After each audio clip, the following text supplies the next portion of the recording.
What if the next real shared universe trying to lock in a loyal audience is not built on superheroes, space empires, or post-apocalyptic factions, but on Bible stories with cinematic scale? Because that is exactly the territory the old stories Moses is stepping into, and whether people fully realize it yet or not. That makes this project much more interesting than a simple new Moses adaptation headline might suggest. At first glance, the pitch sounds familiar. Moses in exile, the burning bush, Pharaoh, the plagues, the Red Sea, deliverance, destiny. These are not obscure story beats. They are some of the most recognizable images in religious storytelling. That means the challenge for this series was never going to be how do we make people understand what the story is. The challenge was always going to be why this version, and why now. The first trailer gives a pretty clear answer. This is not being sold as a standalone biblical one-off.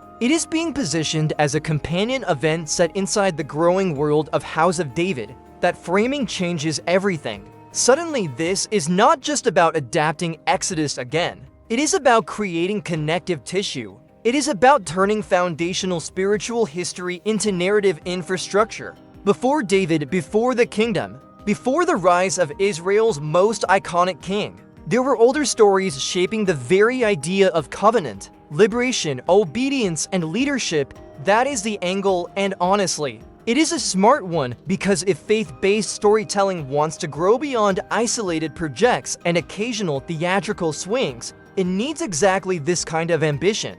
It needs continuity. It needs confidence. It needs to make audiences feel like one story feeds another, not just thematically, but emotionally. The old stories Moses seems designed to do that by presenting Moses not only as a legendary figure in his own right, but as part of a much larger narrative current that eventually flows into the world House of David is building that is more strategic than it may look. The basic facts already tell you the project is being treated seriously. The Old Stories Moses is a 3-part special, created, written, directed, and executive produced by John Erwin.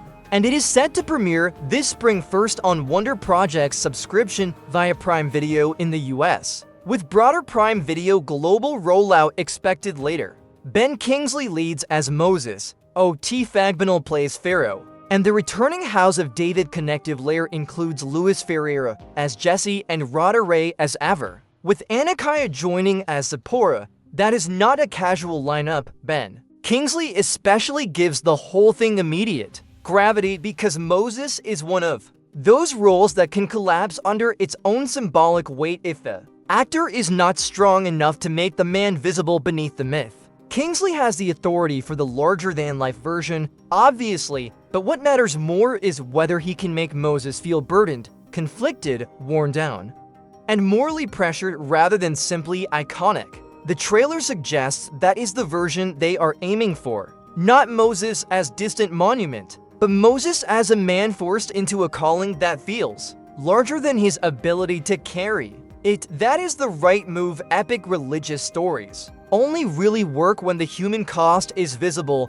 and this trailer appears to understand that. Yes, it has scale. It has deserts, palaces, fire, spectacle, and all the major visual markers audiences associate with Exodus. But beneath that, the teaser seems to be emphasizing confrontation and spiritual burden more than empty grandeur. Moses does not look like a myth walking through his own legend. He looks like someone being pushed toward a role that terrifies him.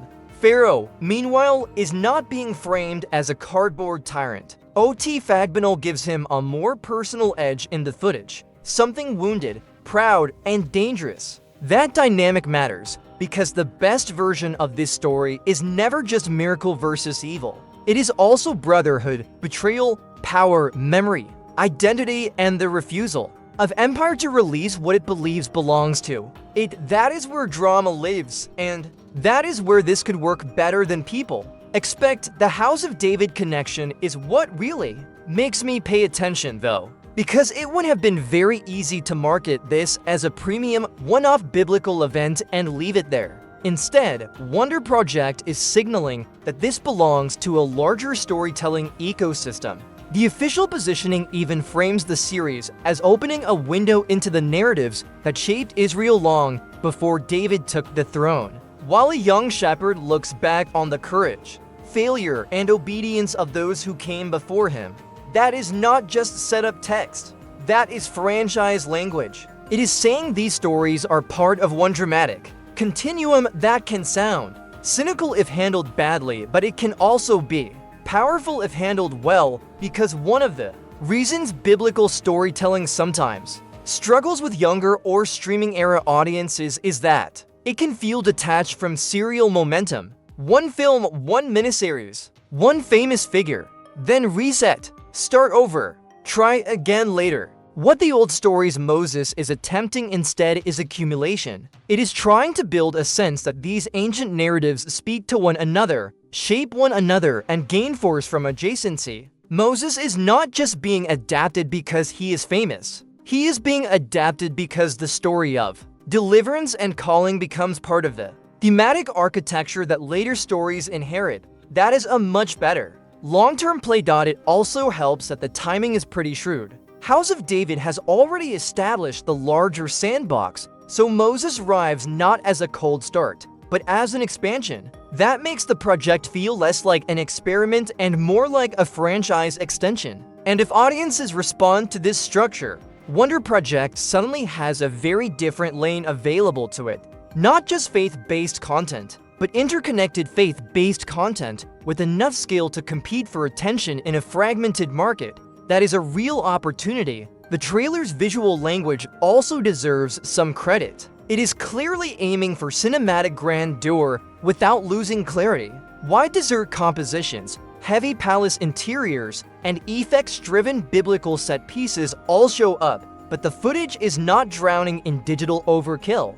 At least from this first look, the emphasis still seems to be on faces, declarations, confrontations, and moments of calling. That balance matters, because these stories become hollow fast when spectacle takes over and character turns into ornament. And to John Erwin's credit, he seems aware of that risk. His own statement about wanting the series to feel both epic and personal is exactly the correct framing. Epic is easy to advertise. Personal is what makes people stay. If the old stories Moses can actually deliver both, then this could become one of the more effective biblical TV events in recent memory, rather than just another handsome retelling that people politely acknowledge and move on from. I also think there is something quietly smart about making this only 3 parts. That limitation could work in the project's favor. A 3-part structure forces focus. It tells me they are not trying to stretch this into a bloated multi-season prestige package just because event series sounds expensive.